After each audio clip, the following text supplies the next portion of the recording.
You love her, don't you? You love that rich woman and her big house and her fancy cars. You've forgotten the woman who helped you become who you are today. You know me, Emeka. You know me. If I can't have you, nobody will. And I don't care what I have to do, but I swear, that woman and that thing growing inside her will regret ever crossing my path. You hear me? The game is over.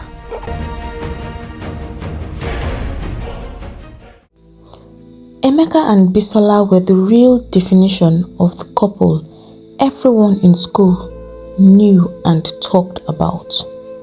They met during their first year at the university. Two young dreamers with big plans and small pockets. Before long, they were inseparable, and by their third year, it was no longer just campus love. It was not just ordinary boyfriend and girlfriend. They had become each other's person. Everyone in school believed they would end up together as husband and wife. That was actually their goal. Emeka was not born into wealth. His father was a retired civil servant, and his mother sold cheap fabrics in the local market. Life wasn't easy, but Emeka had learned early how to make something out of nothing. He designed flyers, wrote articles for student magazines, and even fixed phones for a little extra cash. Bisola adored him for his drive. To her, he was a man with a future. Bisola, on the other hand, came from an equally humble background. Her parents lived in a small compound in Ibadan, where her mother sold akara by the roadside. Her father was a commercial Okada man, but she was determined to rise above poverty, to live a life where she would never have to worry about transport fare or share even a single bar of soap with her siblings. That fire inside her was what Emeka loved the most. When graduation finally came, they both felt like they had conquered the world together. They had made promises, sweet youthful promises to each other. They were going to build a life side by side, no matter how long it took. After school really hit hard, Emeka got a modest job at a media startup. The pay wasn't so much, but it was something. Bisola was lucky too. She got a teaching position at a well-known primary school.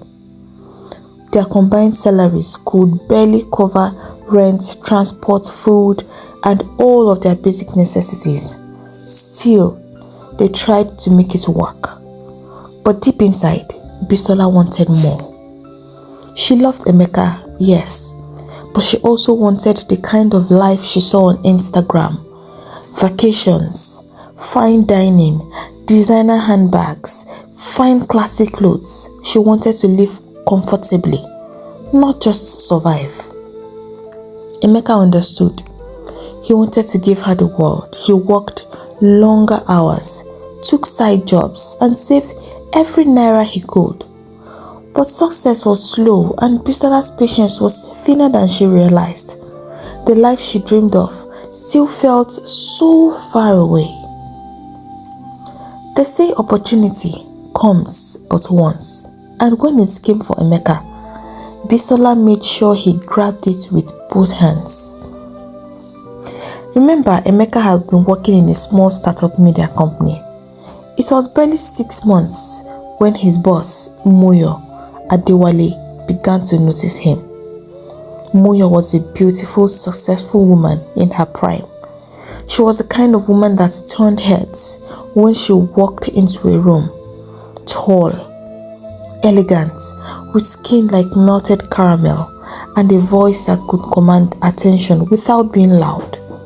She had built her company from scratch, and by all standards, she was a success story. But Moyo had one problem.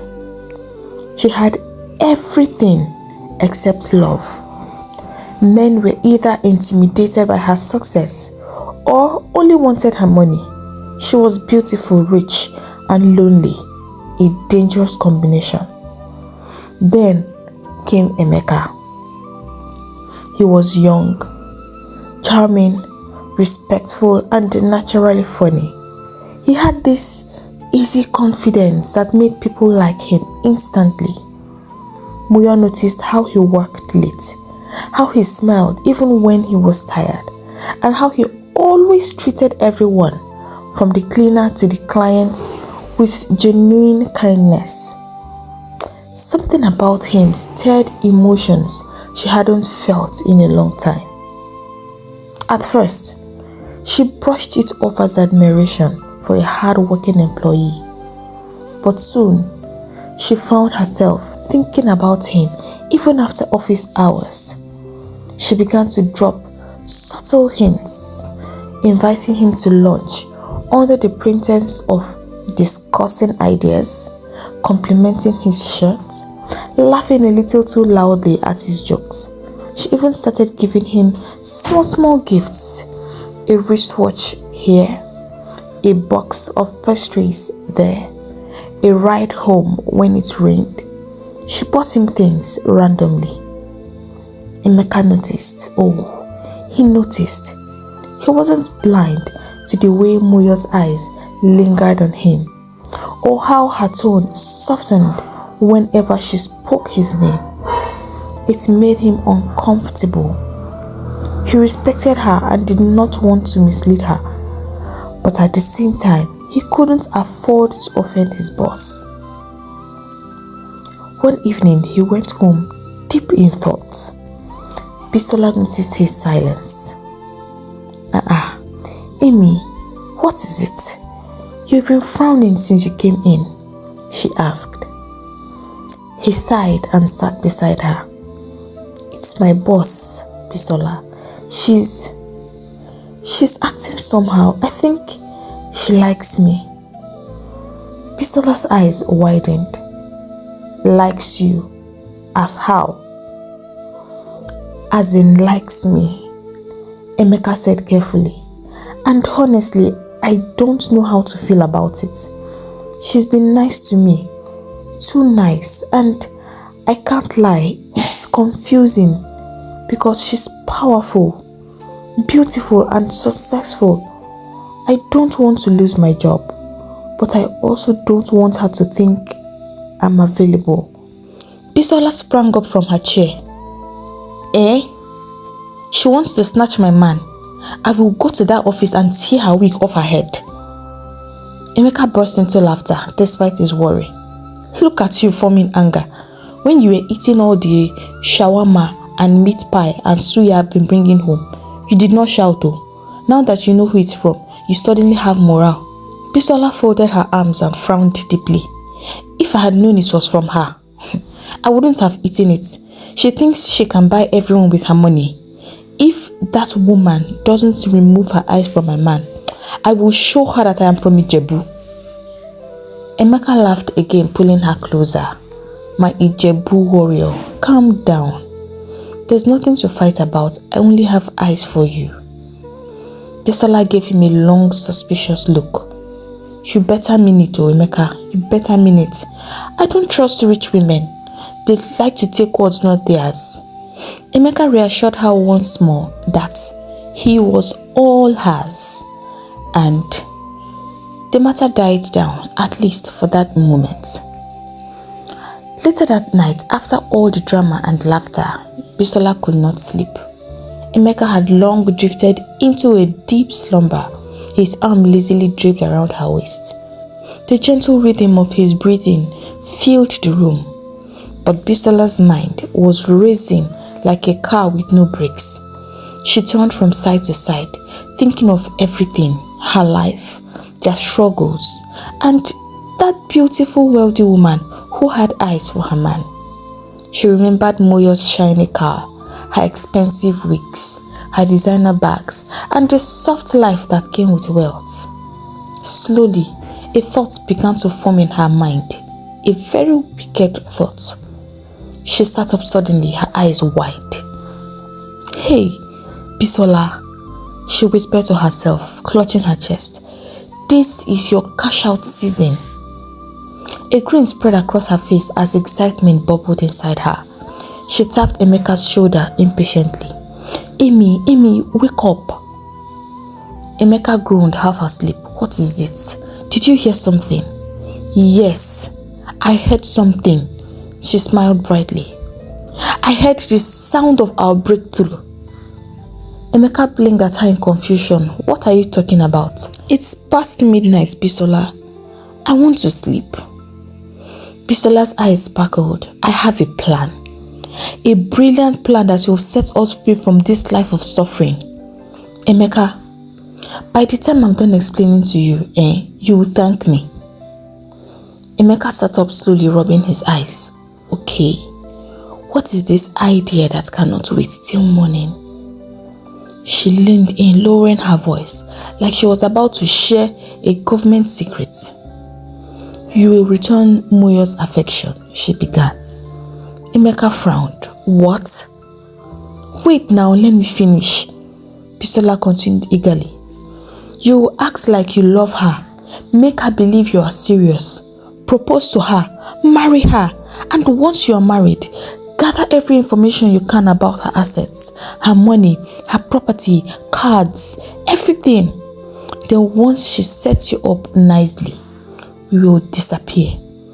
3 months maximum, Emeka, or 4. But after that, we will vanish to somewhere far away and start a new life, rich, free, and happy forever. She clapped her hands and laughed. Tell me that's not genius. Emeka stared at her like she had just grown horns. Bisola, are you okay? What kind of thinking is this? I will not be a part of such madness. Haba, Bisola, where did that thought even come from? Bisola rolled her eyes dramatically. It came from using my brain. Emeka, use your head, please. Is this how we want to keep living, counting coins and complaining? Sometimes I wonder if you're a real Igbo man, because the Igbo men I know don't sleep on opportunities like this. Emeka shook his head, clearly torn between amusement and disbelief. So, your big idea for a better life is for me to become a thief in love? Thief? Bisola scoffed. Who said anything about stealing? No, my dear. This is not stealing. It is called strategic survival. Think about it, Amy. This woman is rich, lonely, and desperate for affection. All you have to do is pretend for a few months. Think of it as an investment in our dream future. She moved closer, holding his hands with both of hers. This is not as bad as you think, my love. Once we gather enough money, we'll disappear, start afresh, and finally live the soft life we've always wanted. It's that simple. Emeka sighed heavily and leaned back against the walls. Her words made no sense, and yet, the idea didn't sound completely terrible. Poverty has a way of twisting logic until even the ridiculous started to seem reasonable. Emeka rubbed his chin thoughtfully. But Bisola, I know how women can be. Won't you get jealous if I'm, pretending to love her? Bisola burst out laughing. Jealous, ke? For what? This is business, not romance. I understand what I'm signing up for. In fact, you introduce me to her as your cousin sister, so that when both of you get married, I can visit freely. She winked playfully. And who knows, we might even sneak in a little quick one once in a while. Emeka couldn't help but chuckle. So you're saying I will get to marry a rich woman, live in luxury, and still have you by my side? Exactly, Bisola said proudly. You'll eat your cake and have it too. Emeka smiled to himself, shaking his head slowly. Looks like I'm really going to eat that cake and have it. And just like that, their plans were sealed. The next day, Emeka began his mission. At first, it felt awkward, pretending to love a woman who genuinely adored you. But as days turned into weeks, he started to get very comfortable with the act. He began to return Moyo's affection. Their first real lunch date was at a fancy restaurant on Victoria Island. Moyo had offered to pay, but Emeka smiled gently and pushed her hand away. "Don't worry, I got this," he said playfully. "Let me be a gentleman for once. You can pay next time." Moyo laughed, pleasantly surprised. Most men she dated never hesitated to let her foot the bill. This one was different. There was something in his eyes, confidence without arrogance, humility without weakness. Each time they went out after that, Emeka insisted on paying, even if it meant spending half of his salary. After all, this was an investment. That gesture alone melted Moyo's heart. It made her feel seen and cherished. She told herself she had finally found her man. Within a few weeks, she was falling deeper, helplessly, foolishly, beautifully. Emeka played his role perfectly. He texted her first thing in the morning, sent her love notes during work hours, and called her every night to tell her how lucky he was to have her. He listened to her stories, laughed at her jokes, and pretended to be amazed by her success. Then, one evening after dinner, he took her hand, looked into her eyes, and said softly, "Moyo, my life has had more meaning since you came along. You've made me believe in love again." Her heart melted instantly. It was everything she wanted to hear, and she believed every single word of it. But love stories, no matter how sweet, always have spectators. Moyo's friends began to notice the change in her. She was glowing, smiling more than usual, always talking about this new man called Emeka. "Babe, are you sure about this guy?" her friend Nene asked one afternoon during brunch. "He's younger than you, and from what you've told us, he's not even on your level. Think well, oh. You're 31 and he's 27. You are 4 years older than this guy." Another friend, Bingbe, shook her head. "I don't like this. I don't like this at all, Moyo. This guy will just use you and disappear once he gets what he wants. Please, Moyo, don't let desperation blind you." But Moyo wasn't listening. She was a woman who knew what she wanted. For the first time in a long while, she felt loved, not for her money or her fame or her success, but for who she was. She smiled at her friends and said, "You people don't understand. You don't know Emeka the way I do. Emeka is different. He's not that kind of guy." And so her friends kept quiet, and their relationship grew stronger. Moyo started making plans of her own. She wanted to make sure she never lost him, and so she quietly stopped taking her birth control pills. She prayed every night for a baby, his baby, something to bind them together forever. At least, if a baby came along, Emeka would be bound to marry her, and they would live together happily ever after. But month after month, no pregnancy came. But her disappointment did not last long, because 3 months after they began dating, Emeka got down on one knee and proposed. It happened in the most romantic way. He took her to the same restaurant where they had their first lunch, knelt before her with a small velvet box and said, "Moyo Adewale, the woman who made my heart believe again. Will you marry me?" Tears rolled down her cheeks as she nodded. Her joy knew no bounds. At 31, she was finally getting married, and to a younger man who adored her and made her feel alive again. Shame. Shame on all of them, she whispered. Shame on those who said she would never find love. Shame on her so-called friend who doubted that Emeka was going to marry her.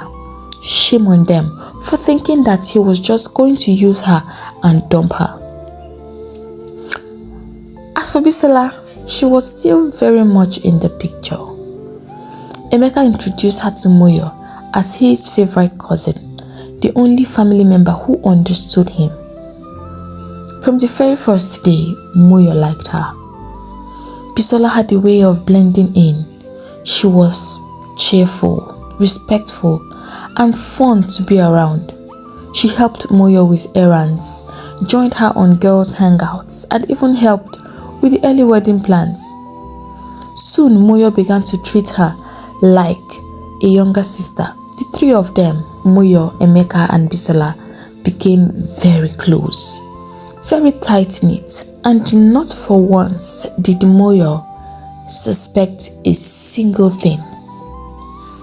Wedding preparations began in full swing, and Bisola was at the very heart of it all. She was at the forefront. If Moyo sneezed, Bisola was there with a handkerchief. She helped pick out the wedding gown, the shoes, makeup artist, even the decorator. From the color of the bridesmaid dresses to the design of the cake, Bisola's opinion was gospel. Everyone could see how close Moyo and her soon-to-be cousin-in-law had become. In fact, Moyo often told her friends, "I don't know what I'll do without Bisola. She's the sister I never had." That was exactly the plan. They had her exactly where they wanted her to be. The fact that Emeka did not have any sisters made the camouflage perfect. Nobody suspected that Bisola was not only his supposed cousin, but the real woman behind the man. The wedding was a grand affair. It took place in one of Lagos's most luxurious event centers. Guests arrived in glittering outfits, photographers clicked away endlessly, and Moyo in her shimmering white gown looked like the happiest bride alive. Emeka played his parts perfectly. He smiled, danced, whispered sweet nothings in her ear, and looked every bit like the loving husband every woman dreamed of. Bisola dressed elegantly as the proud cousin, danced like someone who truly shared in their joy. And just like that, Moyo and Emeka had become husband and wife. After the honeymoon, real life began. Since Emeka worked at her media company, Moyo suggested something that seemed natural enough. "Amy," she said one morning over breakfast, "you're my husband now, and I think it's time you take my place at the office. You will run things while I focus on other investments." Emeka blinked, pretending to be surprised. "Ah, sweetheart, that's too much. I can't take your position. You worked hard to build that company. I can't." Moyo smiled, touching his hands. "You are my husband. What's mine is yours. You need to step up as the head of this family. People must see that you are in charge." He smiled shyly, still pretending to resist. "If you insist." And of course, she insisted. From that day, Emeka became the new managing director of the company. The changes did not stop there.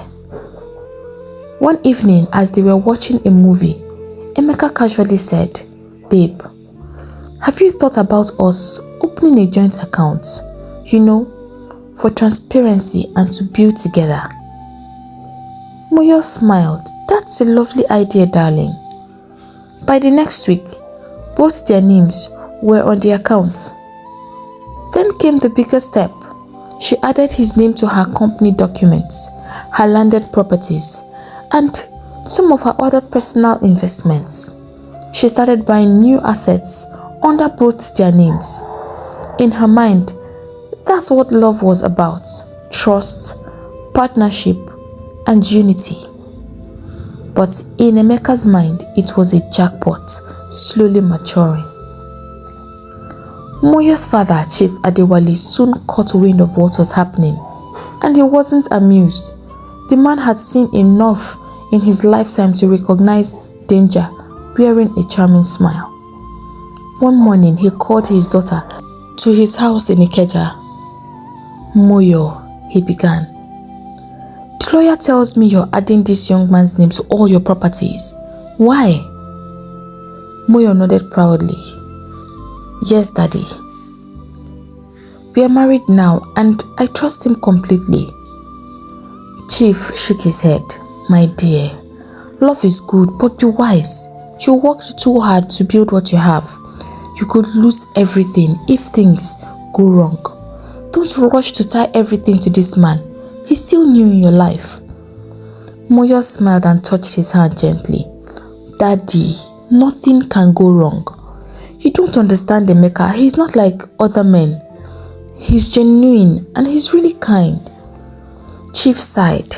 That's what they all say before reality sets in. "Look, I'm not trying to control you, but as your father, I can tell this boy is not what he seems. He's just a gold digger." "Daddy, you never liked him," she said politely. "You're just being unfair." "Moyo," Chief said, lowering his voice. "You see these two kinds of people in this world. Those you can never advise. The first is a person who has money. The second is a person who is in love. You, my daughter, are both." But Moyo did not listen. She left his house smiling and shaking her head, telling herself that her father was simply old-fashioned. To her, Emeka was her blessing in human form. To Emeka, she was the golden goose finally laying its eggs. And to Bisola, oh Bisola, it was only the beginning of their grand harvest. Life went on, and at first everything looked the same on the surface. The house was tidy, the company ran well, and the couple was living their best lives. But time has a way of showing truths no one wants to see. 1 month passed, then 2, then 3. Bisola's patience thinned into something sharp. The plan was supposed to be quick. 4 months, collect money and run. But the months kept rolling. Bisola started visiting Moyo's house more often, always the same role, his cheerful cousin, the helpful friend. But with every visit, she noticed a small troubling change. Emeka, who used to greet her like the sun rose when she came, no longer looked pleased to see her. The warm jokes, the late night whispers, the secret touching body they once shared was gone. He was distant, careful, almost polite in a way that made her feel like a stranger. They became awkward around each other. He avoided the familiar closeness. He seemed uncomfortable, like a man caught doing what he was not supposed to do. Bisola knew something was wrong. She felt it. She could smell it in the way Emeka looked at Moyo. He wasn't just playing a part anymore. He was now listening to Moyo when she spoke, his eyes softening. He laughed at her jokes in a way he never had with her. The act had become too real. Emeka was falling in love. She shrugged the feeling aside. Maybe Emeka was becoming a very good actor, she thought to herself. Meanwhile, Moyo, on her own part, was still trying hard to get pregnant. A pregnancy would make their marriage more solid. She was desperate, but no pregnancy seemed to be coming. Then finally, 6 months later, the decisive proof came. She was pregnant. She was over the moon with joy. Emeka too was excited. He started to imagine what it would feel like to be a father. Then he remembered Bisola. He began to panic inside. How would Bisola take this news? He found out soon enough. Moyo, excited to share the news with someone, called Bisola, breathless with happiness. Bisola, she sang into the phone. I'm pregnant. The news hit Bisola like a physical blow. For a second, she couldn't breathe. Her limbs turned heavy and cold. Are you okay? Muyo asked, unaware. Bisola forced a laugh into the receiver. Oh, Muyo, that's wonderful. I'm so happy for you. I can't wait to spoil that baby. Auntie will spoil him silly. She kept her voice bright.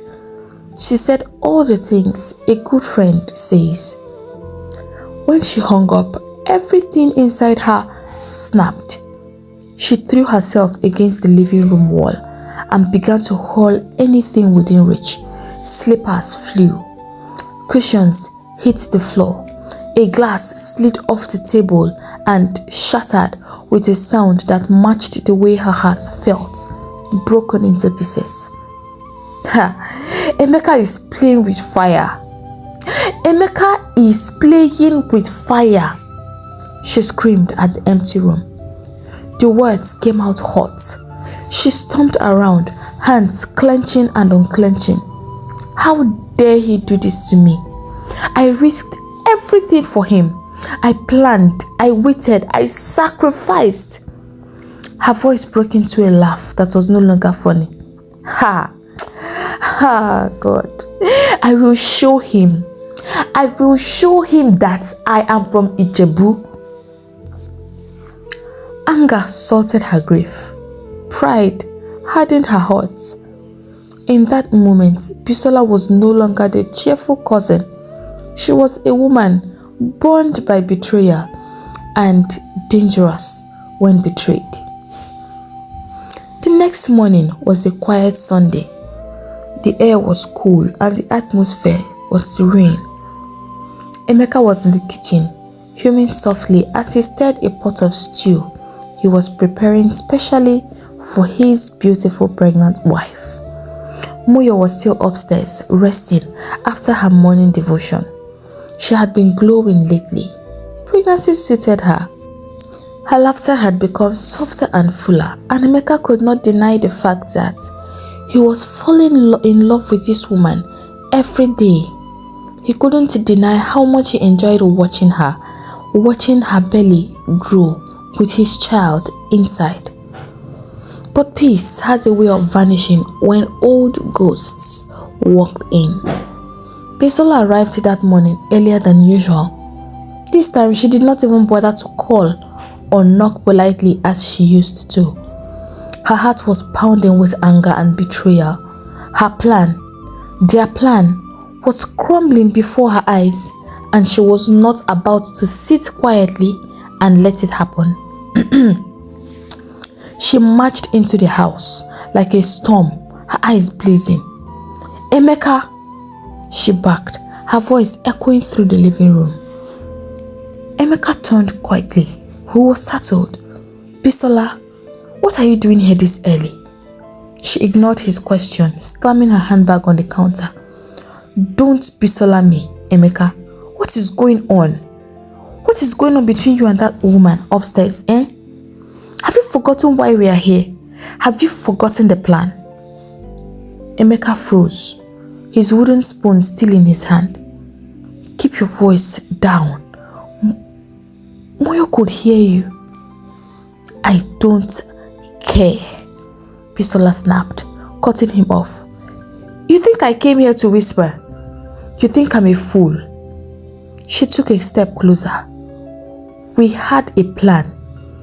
You were supposed to marry her, take control of everything, and then we would have our life back. That was the deal. But what did you do instead? You went and fell in love and got her pregnant. Pregnant, Emeka.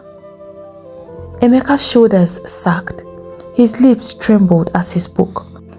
Bisola, I did not have any plan for this to happen. I did not plan for it to happen.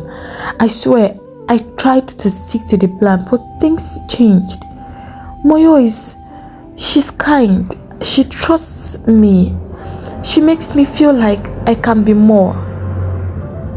I can't leave her. For a moment, Bisola just stared at him, blinking in disbelief.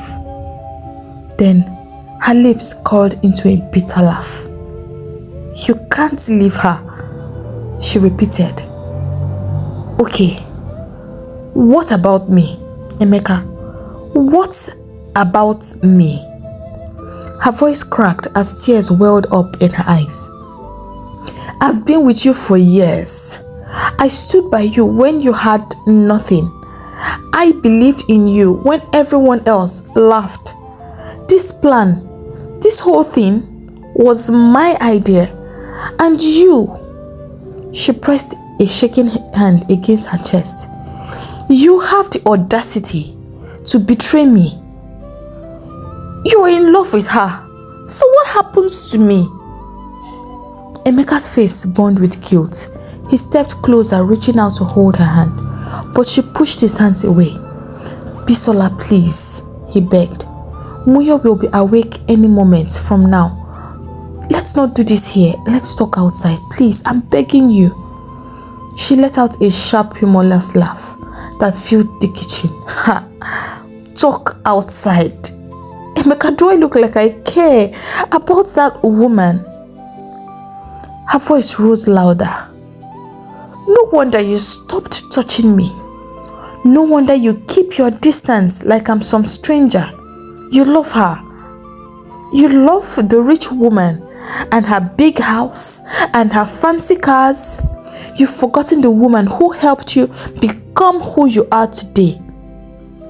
Emeka tried to shush her again, his eyes darting towards the door. But Bisola wasn't done. She stepped closer, her face inches from his. Her voice dropped low and cold. You know me, Emeka. You know me. If I can't have you, nobody will. I don't care what I have to do, but I swear, that woman and that thing growing inside her will regret ever crossing my path. You hear me?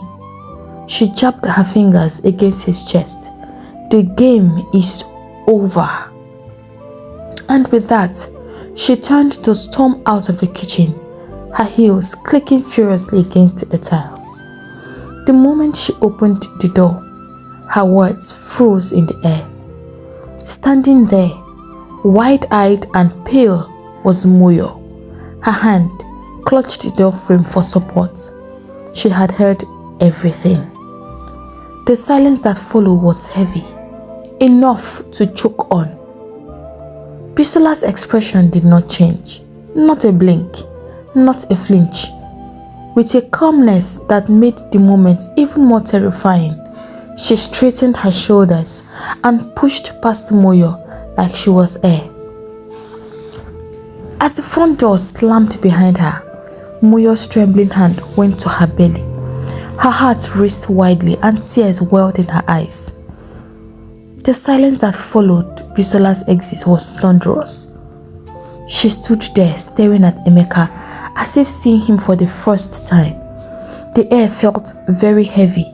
It was suffocating.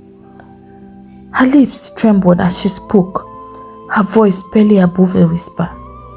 Emeka, what did she mean by the plan? Emeka's throat tightened. He tried to speak, but the words refused to come out. Muyo, it's not what you think, he began weakly.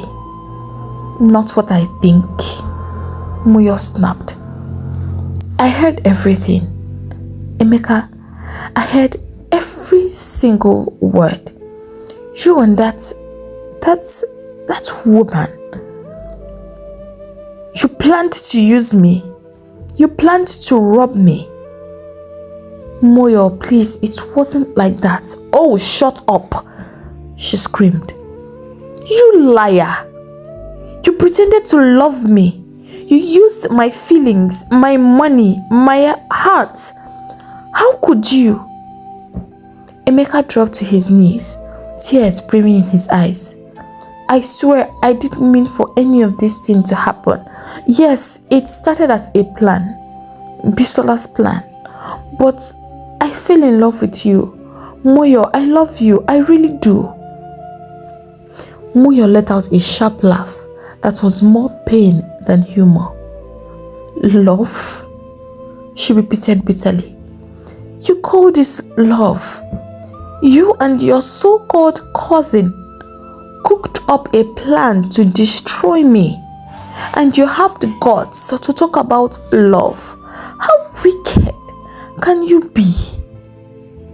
Emeka crawled closer, holding her legs, but she kicked his hands away. Don't touch me. I can't even stand the sight of you. Moyo, please, think of the baby, he begged. The baby? What baby? She shot back. You think I'll raise this child with a man I can't trust? A man like you? I gave you everything, Emeka. Everything. And this is how you betray me. She turned and pointed towards the staircase. Pack your things and leave my house right now. Emeka froze, still kneeling. Moyo, please. I said leave, she screamed, her voice shaking with anger. There was nothing left to say. Emeka slowly stood up, his eyes wet, his face pale. He gathered a few of his belongings into a small bag. Every step felt heavier than the last. When he turned to look at her one last time, she had already turned away, her face buried in her palms. Without another word, he walked out of the house. That morning, Emeka checked into a small hotel on the outskirts of town. The room smelled of air freshener and sadness. He sat on the edge of the bed, his mind spinning in 1,000 directions. How did it all come to this? He buried his face in his hands. I should never have listened to Bisola, he muttered under his breath. She dragged me into this madness. What was I thinking? But deep down he knew the truth. No one had forced him. He had agreed. He had played along, and now the price was too high. He could not eat. He could not sleep. He just sat there, replaying every moment from the day he met Moyo, to the first time she smiled at him, to the day she called him her husband. He had everything: love, money, a home, and this was how it all disappears. He thought about calling Bisola, but he couldn't bring himself to do that. The thought of hearing her voice made his blood boil. He blamed her for his misfortune, for filling his head with greed, for making him lose the beautiful life he had just started to enjoy. He sat and said to himself, if I want my life back, I need to fix this. I need to do something before it's too late. But what could he possibly do now? The next morning came. Bright sunlight streamed through the hotel curtains. Emeka was half asleep when his phone began to ring. He groaned, turning on the bed. Who is calling this early? He mumbled, picking up the phone. The number was unfamiliar, and so he ignored it. The phone rang again and again. Finally, with a sigh, he picked up the phone. A shaky voice came from the other end. Is this Mr. Emeka? Yes, who is this? There was a pause. Then the words that followed made his blood run cold. Moyo had been found dead in their home very early that morning.